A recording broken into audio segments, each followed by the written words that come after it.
दोस्तों नमस्कार, स्वागत है आपका यूट्यूब चैनल एबी टेक में। आज है 26 अगस्त 2025 और जान लेते हैं आज की महत्वपूर्ण खबरें। सबसे पहले यहाँ पर देखिए अपडेट्स है कि 5 से 7 साल तक भर्तियों के इंतजार में लाखों अभ्यर्थी over as. Uttar Pradesh police में सब इंस्पेक्टर भर्ती हो या राजकीय विद्यालयों में एलटी ग्रेड शिक्षक भर्ती या फिर प्रवक्ता भर्ती, लाखों अभ्यर्थी 4 से 7 वर्षों तक इन भर्तियों का इंतजार करते ओवरेज हो गए और अब इनके लिए भविष्य के रास्ते बंद हो चुके हैं। अभ्यर्थी चाहते हैं कि उन्हें आयु सीमा में छूट प्रदान की जाए।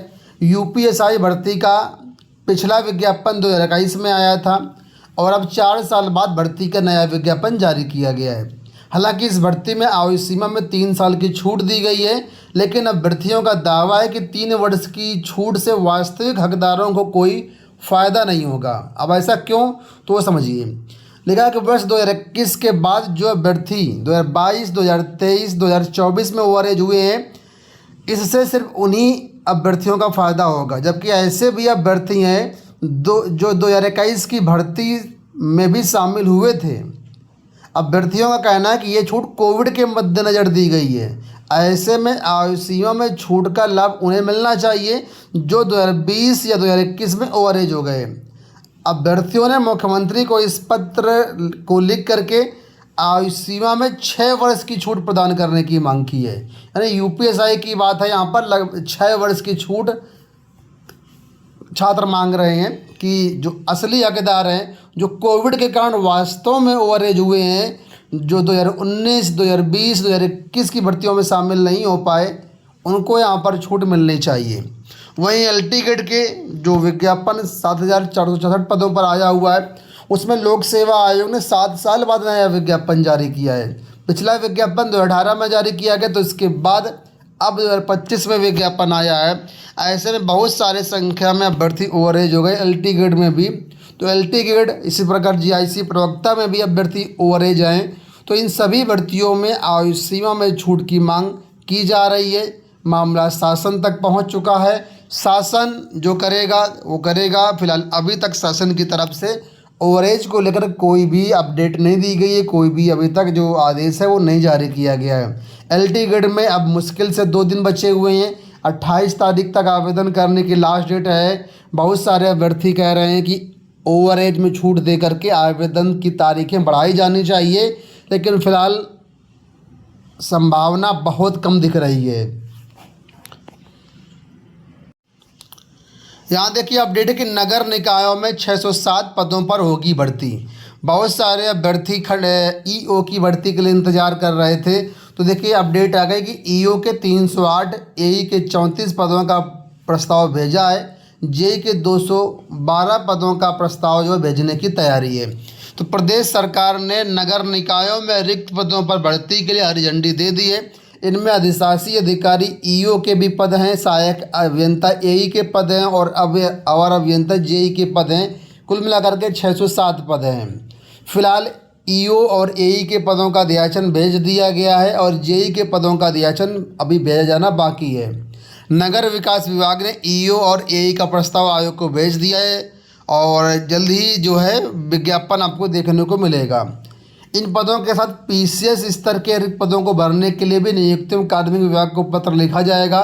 साथ ही अपर नगर आयुक्त के रिक्त पदों को पदोन्नति लेकर के जल्द भरने की प्रक्रिया पूरी की जाएगी। तो जो अभ्यर्थी ईओ की भर्ती का इंतजार कर रहे हैं, तो उनके लिए खुशखबरी के अधियाचन भेज दिया गया है। आपको जल्द ही यहाँ पर भर्तियाँ देखने को मिलेगी।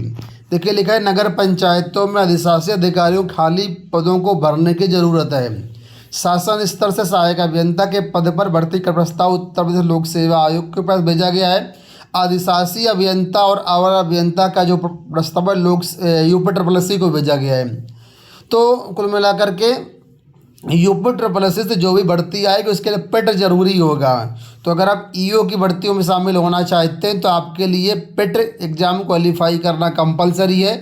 पेट का फॉर्म अभी हाल ही में 5 और 6 सितंबर को प्रस्तावित है। तो अगर आपने 2025 का पेट भरा है तो आपके लिए ये एक अच्छा मौका होगा पेट को क्वालिफाई करके ईओ में जॉब लेने का। अगली देखिए यहाँ अपडेट है कि एलटी ग्रेड में मुख्य परीक्षा में वर्णनात्मक प्रश्नों का विरोध।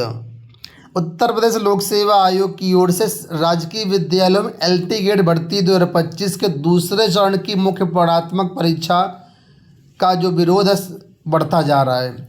छात्रों का तर्क है कि जैसे यूजीसी नेट, सीयूईटी, सीटीईटी भी बहुविकल्पी प्रश्नों पर आयोजित की जाती है, उसी प्रकार एलटी ग्रेड परीक्षा भी मल्टीपल चॉइस क्वेश्चन के आधार पर आयोजित की जानी चाहिए। एलटी ग्रेड में सब्जेक्टिव परीक्षा कराना अनुचित है और अव्यवहारिक है। वर्णात्मक पद्धति से न केवल मूल्यांकन में विलंब होगा बल्कि अपारदर्शिता, कानूनी विवाद की आशंका भी बढ़ेगी। 68,500 शिक्षक भर्ती इसका ताज़ा उदाहरण है, जहां सब्जेक्टिव मूल्यांकन होने के कारण वर्षों तक विवाद बना रहा और छात्रों का नुकसान हुआ है। केवल वस्तुनिष्ठ परीक्षा प्रणाली ही तेज, निष्पक्ष, पारदर्शी चयन की गारंटी है। मांग की गई कि एलटी ग्रेड भर्ती की प्रारंभिक परीक्षा और मुख्य परीक्षा दोनों ही वस्तुनिष्ठ प्रकार से करवाई जाए। फिलहाल आपका इसके बारे में क्या कहना है, अपने विचार कमेंट बॉक्स में बताना आप।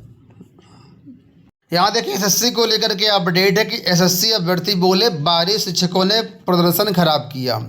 कर्मचारी चयन आयोग की परीक्षा में सुधार की मांग को लेकर के 2 दिवसीय प्रदर्शन सोमवार को स्थगित हो गया। रविवार को कुछ शिक्षकों और अभ्यर्थियों को हिरासत में ले लिया गया। इसके बाद से छात्रों में रोष देखने को मिला। बारिश के बीच कुछ अभ्यर्थी रामलीला मैदान में पहुंचे थे, लेकिन पुलिस प्रशासन ने उन्हें प्रदर्शन स्थल तक जाने नहीं दिया। उधर अभ्यर्थियों ने 12 शिक्षकों पर प्रदर्शन खराब करने का भी आरोप लगाया है।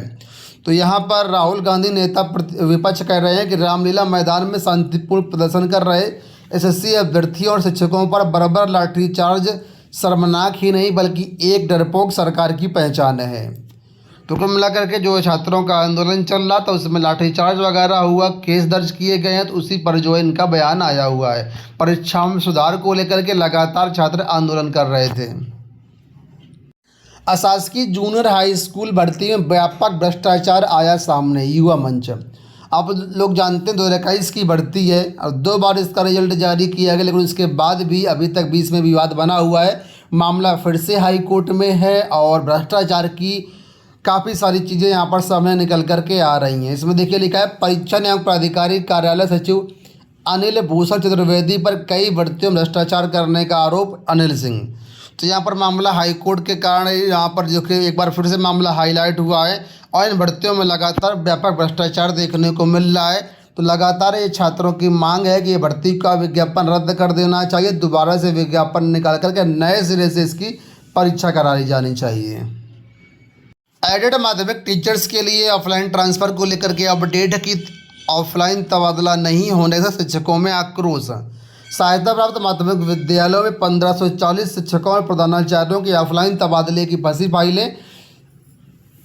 शासनादेश में ऑफलाइन तबादले की व्यवस्था होने के बावजूद स्थानांतरण आदेश नहीं जारी होने से शिक्षकों में आक्रोश पनप रहा है। तो ऑफलाइन तबादले समेत अन्य मांगों को लेकर के उत्तर प्रदेश माध्यमिक शिक्षक संघ ठकुराई गुट ने 30 अगस्त को प्रदेश के सभी जिला विद्यालय निरीक्षकों कार्यालयों पर प्रदर्शन का निर्णय लिया हुआ है। तो दोस्तों ये हो गई आज की सारी सूचनाएं। उम्मीद करेंगे वीडियो आपको पसंद आया होगा। इसी तरह के अपडेट्स के चैनल को सब्सक्राइब कर लीजिए। इस वीडियो में इतना ही, धन्यवाद।